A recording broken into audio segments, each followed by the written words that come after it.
Hey witches, how you doing today? We're back with another video, and this one is going to be a little bit about Yule and Yule traditions in the Yule season.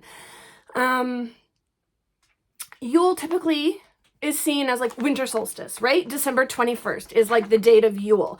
But a lot of people see it as a season that starts anywhere from December 5th and goes through anywhere as late as January 5th. So it starts on the 5th with Krampusnacht. The 6th is St. Nicholas's Day. The 13th is St. Lucia's Day. The 17th is Saturnalia. The 21st is Solstice, which is also St. Thomas's Day. And then we have Christmas Eve, Christmas Day, Boxing Day, which to me are secular holidays. They come from a Christian background. I mean, I celebrate Christmas, but I don't celebrate it as the birth of Jesus Christ. I celebrate it as the Yule season, right? It's something that we do in my culture. It is a cultural holiday, not a religious holiday to me. It will go through New Year's on the 31st, which I celebrate as Hogmanay. And then there's 12th night on the 5th, which if you're celebrating the 12th, I believe it's the 12th night from Christmas. You can also celebrate like the 12 days of Christmas. Anyways, I'm getting off topic. Getting into territory I'm not so familiar with. All right, so over the Yule season as a whole, you're going to see lots of different themes. So my first favorite theme is Santa Claus. Santa Claus, in my opinion, is an egregore. So he is a spirit that has been created through the beliefs of this vast number of people. Think about all the children who, honest to goodness, believe that Santa Claus is a real person. All of the adults who perpetuate that myth. Santa Claus at this point has become an egregore. Santa Claus, as we know him in North America, actually comes, his description comes from 'Twas the Night Before Christmas.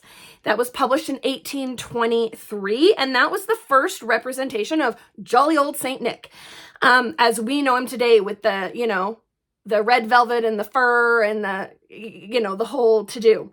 Now, he may have been based upon older traditions of like Saint Nicholas and Odin and all kinds of different things, but this very commercial Santa Claus, who then became, I believe he was the spokesman for Coke for a while. That version of Santa Claus is from 1823. Interestingly, from Peter Paddon's Grimoire of Modern Cunning Folk, he has a take on sort of the fertility themes from Wicca. And his theme is, it's the Queen of Fate giving birth to the Horned Lord in wraith form from the cauldron. And although he has been reborn, our hero is not yet made manifest. For that, he must wait till Imbolc.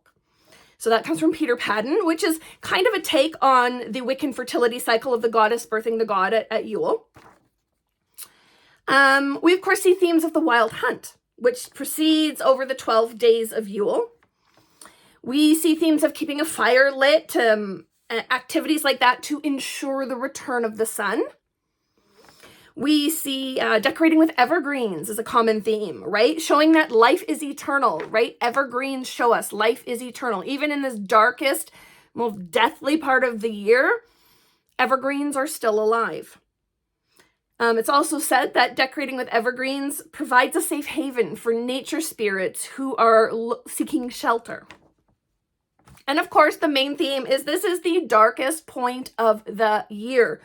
But yet life continues, the sun returns, and you see a lot of prosperity and good luck work happening around this time of year. So what are some actual activities that happen throughout Yule for a traditional witch? Now, a lot of these are going to be activities that you're like, well, that's not really witchy. We do that anyways. Like as North Americans, I can't speak for Europeans and other cultures, but I know in North America, a lot of these are very common things for this time of year. And they really do. They tie into our secular Christmas endeavors. Again, in North America, I know there are pockets in North America, especially in the southern states, where it is very much Christmas is about Christ and the birth of Christ. But for most of us, it really isn't anymore. It's a secular holiday. Everybody gets it off for, right off of work. We all get time off work. The children get time off school, whether you celebrate Christmas or not. Everybody has this time off. And so it's become very much a secular holiday. So some of this stuff might tie in a little bit that way, but we'll try to make it witchy. So the first one on the list is Advent calendars. That's actually very traditional, the counting down until Christmas or counting down until Yule. Having Advent calendars. I know I get them every year for my kids with little, the little chocolate ones that you can buy at the store. But you can also create your own, right? I've seen witchy Advent calendars out there, all kinds of fun things. Of course, having wreaths, decorating with wreaths, right? Again, it's evergreens and life is eternal, safe haven for nature spirits, that kind of a thing. And we also get into gift making, especially things like baking and candy making, homemade gifts, and then wrapping and giving gifts, right? Huge themes this time of year. The Yule log, or huge activities this time of year, I should say. We have the Yule log, right? And it goes to that idea of keeping a fire burning all night. So traditionally, you would light the bonfire and tend it throughout the night to ensure the return of the sun.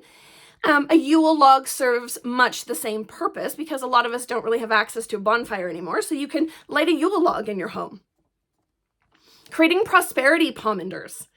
You have a citrus fruit like an orange or a lemon, and you dust it with prosperity drawing herbs, and then you poke cloves into it in fancy patterns. You dry it out, and then you hang it with a ribbon in your window to attract prosperity throughout the year. Ooh, having a Christmas tree and decorating it or making ornaments for it.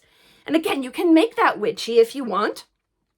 And the Christmas tree, contrary to what a lot of people think that it's a throwback to old pagan times, it is not. The Christmas tree was invented in the 16th century, in the 1500s, by Protestant Germans. So look that up. That's kind of an interesting one. But I do think that it is very much could be a pagan tradition, right?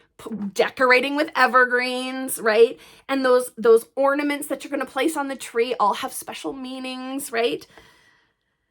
Wassailing and singing to the trees. That is a huge activity at this time of year. Mistletoe, kissing under the mistletoe. The white berries of the mistletoe were said to represent semen and male fertility.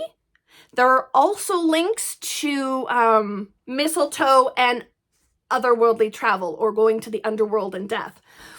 So interesting. And finally, one thing I specifically will do on solstice is I leave all the lights off, right? It's the darkest point of the year. We leave all the lights in the house off. And then shortly after midnight, you run around the house and you throw on every single light you can find in the closets, the lamps, the overhead lights, the front lights, everything. It all goes on to signal the return of the sun. And that is one of my favorite activities. That and having a bonfire are two of my favorite solstice activities. So I hope that gives you some ideas as a traditional witch, what you can do. I know a lot of it is like, well, that's what we do anyways for Christmas, but that's kind of what traditional witches do, right? We build our practice off of the common folklore of our culture. Well, our culture here in North America is a huge Christmas culture and secular Christmas culture. And so that's what I build a lot of my practice around at this time of year. And there's nothing wrong with that. So I hope that gives you some ideas. Have a quick look at the season. I'm curious, what do you do as a witch to celebrate the solstice season, or to celebrate specifically the day of solstice? What do you do? I'd love to know. Let's pool our ideas and come up with some good lists. All right, that's our video for today. Thanks so much, you guys. We'll catch you in the next one.